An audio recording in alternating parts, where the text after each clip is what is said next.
CBI আগামীকাল অর্থাৎ 5ই September supreme কোর্টে স্পষ্টভাবে জানাক, এক, কলকাতা পুলিশ যাকে ধরেছিল সঞ্জয় রায় ধর্ষণ এবং খুনে, সে একাই ছিল না একাধিক ব্যক্তি ছিল। পয়েন্ট নাম্বার 2, এই ঘটনা ধর্ষণ এবং খুন এটা একটা বিচ্ছিন্ন পৈশাচিক নারকীয় কুৎসিত ঘটনা, নাকি কোনো চক্র অন্য কোনো কারণে এই ঘটনাটা ঘটিয়েছে।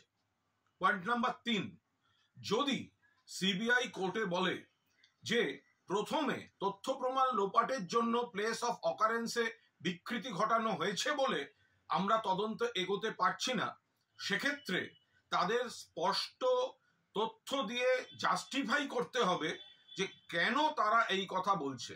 এবং 4, যদি তারা এটা জাস্টিফাই করতে পারে যে প্লেস অফ অকারেন্সে প্রাথমিক বিকৃতির জন্য তাদের তদন্ত এগোতে পারছে না, তাহলে সেই প্লেস অফ অকারেন্স কাদের কাদের দায়িত্বে ছিল তাদের বিরুদ্ধে সিবিআই ব্যবস্থা কেন নেয়নি এবং কি ব্যবস্থা নিতে চলেছে এটাও খুব স্পষ্টভাবে জানাতে হবে। জাস্টিস ডিলেড মানে জাস্টিস ডিনাইড। করাপশন চার্জে সন্দীপ প্লাস 3 জন অ্যারেস্ট হয়েছে, অভিযোগ থাকলে উচ্ছন্নে যাক, কিন্তু মূল যে ঘটনা এই নির্যাতিতার ধর্ষণ এবং খুন, সেই মামলার দ্রুত ফয়সালা সিবিআই কে করতে হবে এবং আগামীকাল কোর্টে মূলত এই 4টে পয়েন্ট নিশ্চিতভাবে তাদের ক্লিয়ার করতে হবে।